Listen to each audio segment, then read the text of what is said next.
Find out the latest stop on Senator Barack Obama's campaign trail coming up next on WMLT.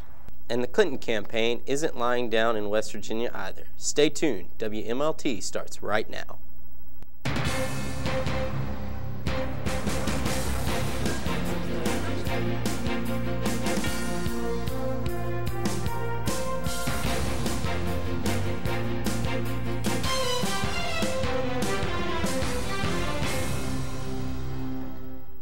Welcome to WMLT News. I'm Matt Kerbway. And I'm Josh Kerbway, and I'm no way related to this guy.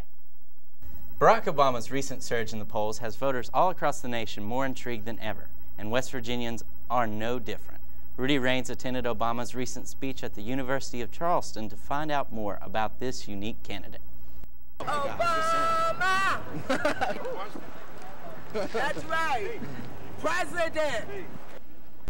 That seemed to be the main opinion from most people who attended Senator Barack Obama's speech at the University of Charleston.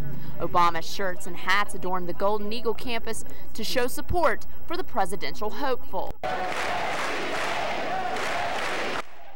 The crowd wasted no time in showing exactly where their hope was placed, and Governor Manchin was happy to see his fellow West Virginians so involved. We're going to be a major player in this campaign. Senator Jay Rockefeller was also quick to add his support to this unique campaign. I just could not sit on the sideline. But of course the main event was Barack Obama, and he wasted no time in addressing the war in Iraq. We were told higher estimates were nothing but baloney.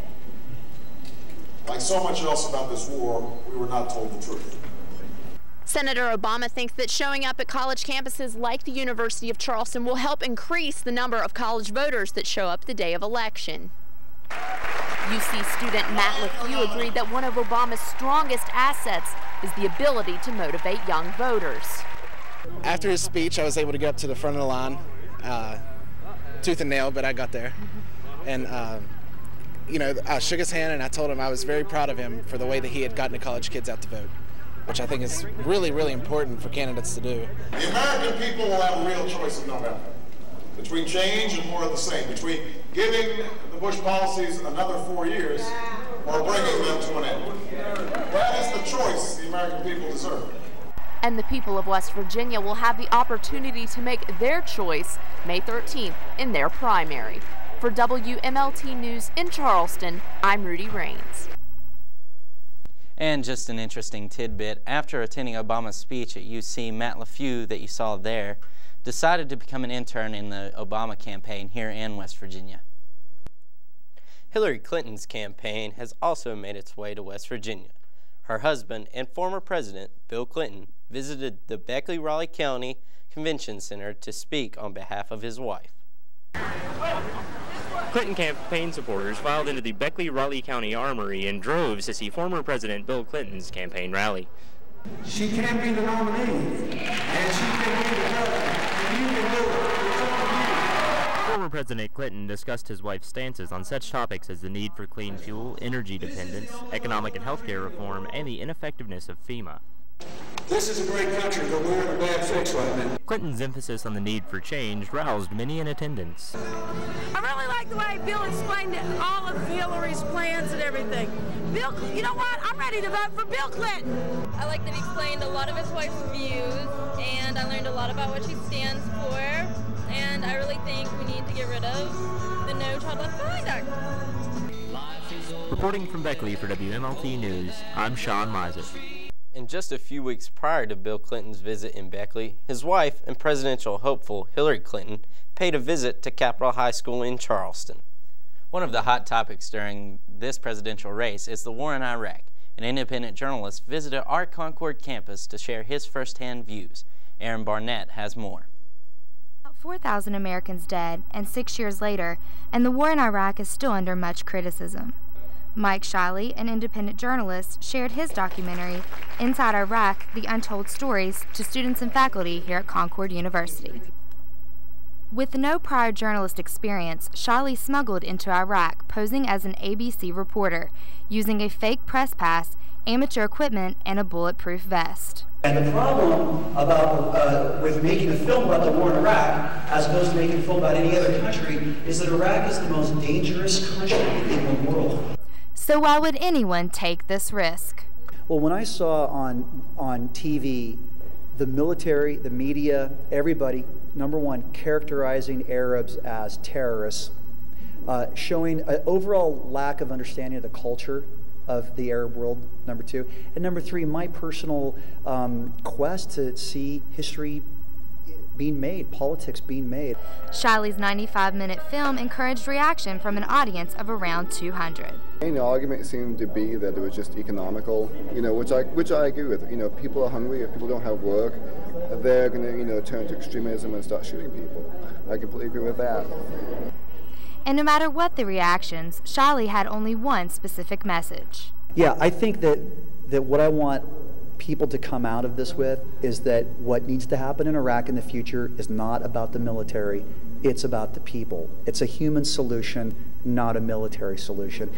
The documentary is available at www.InsideIraqTheMovie.com.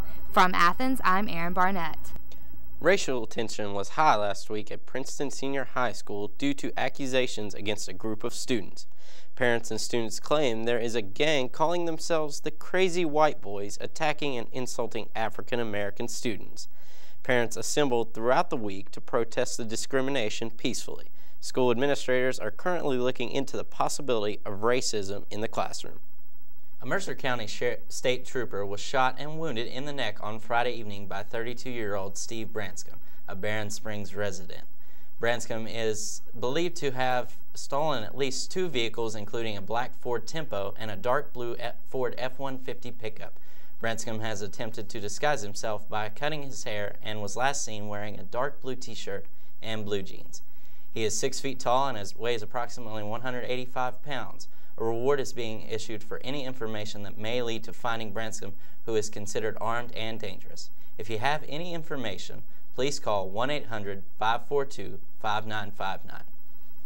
Coming up after the break, we'll catch you up on sports and tell you about the hairiest beauty pageant you will ever see. Stay tuned.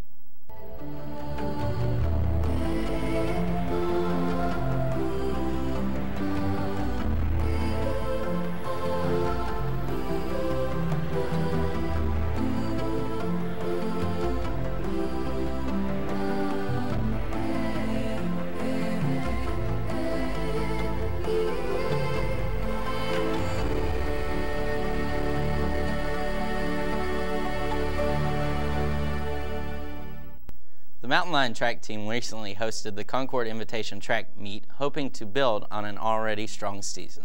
Our own Brian Arnold was there. On Friday, March 28th, Concord University welcomed track and field teams from across the region for the Concord Invitational. We have Wesleyan, Glenville, University of Pitt Johnstown's bringing their women's team, and us. The Concord Invitational saw both the men's and women's teams sprinting away with the win. But victory is nothing new for Concord, as this season, 5 men and 2 women have been named All-Conference. It was a real solid fall, and we've been doing real well here in the spring. And as for the athletes? Overall, I think everyone thinks they can do better, but I think everyone's happy with what they've done so far, and we're just all looking forward to making progress in the future as a team and as individuals. But to some, these accolades mean nothing without a conference title. Who cares whatever happens tonight? It's all what happens in conference, go for that championship. And many seem to feel that championship is in reach. As a whole, the team's done quite well this year, and we have a shot at definitely winning the conference. And many of Concord's athletes feel they would not be in this position without the leadership of Coach Mike Cox. He's really laid back, he's real easygoing, but he's very serious about what he does, and he definitely knows his stuff. An experienced runner himself, Coach Mike Cox competed last year in the Olympic trials. To make the trials and to be the top American, in such a big race, in Chicago, on a really extremely hot day, and run a personal best time was I couldn't ask for anything better than that. But one thing's for sure, Coach Cox won't let his personal racing interfere with his team's goals. And we got our big conference meet here in 20 27, 28 days from now. So that's what we're pretty much gearing up towards. For WMLT in Athens, I'm Brian Arnold.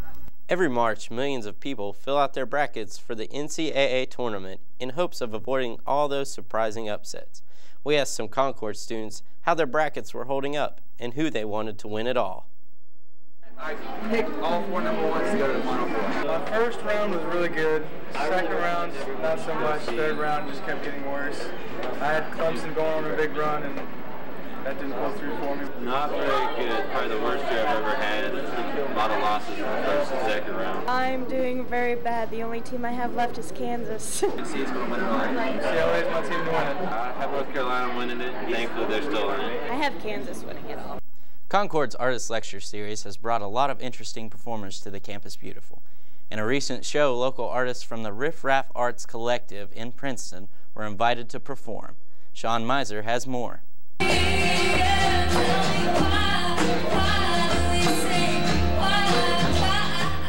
Tuesday, March 18th, the Concord Fine Arts Division brought in a show like they never had before.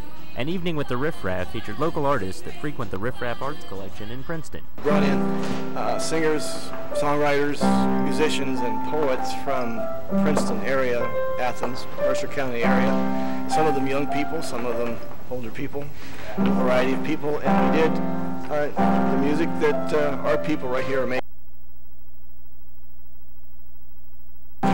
The show was headlined by Option 22. I spoke with the band member and co-owner of the Riff Raff, Lori McKinney. With Option 22 tonight, that's our original music ensemble. There's 3 of us at the time, Robert, myself, and Albert, and we are really influenced by world sounds. We really like to mix it up and just bring in influences from whatever we hear, whatever we appreciate, just kind of mix it in a pot of stew. The Riff Raff isn't just a home for live music. They have many programs to offer to the community.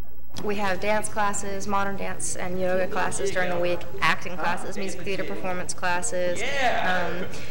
We've got a drumming group, a social drumming group with hand drums, and then the weekends host the music from out of town, and then or some local acts also. And then Monday night is our open stage night. There are plenty more exciting shows planned for the Alexander Fine Arts Center. On April 2nd, the St. Louis Brass, which should be really entertaining. They're a fun group. Mickey Giovanni, poet, on the 14th of April. That's at 1 o'clock. The other show's at 8. With WMLT, I'm Sean Miser.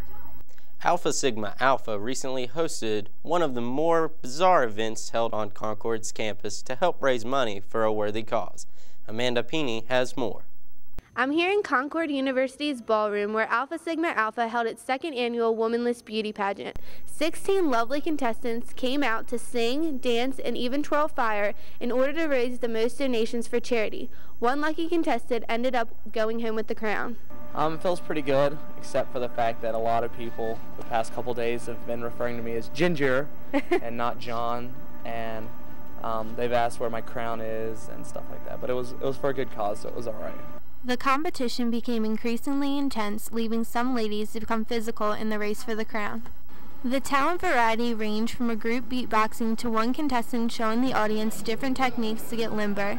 Sister Odell, a crowd favorite, also brought the energy by delivering a religious sermon. Many Concord students came out to support their favorite queen as well as to donate to the S. June Smith Center. It was a great show for a great cause. Amanda Peeney, WMLT, Athens.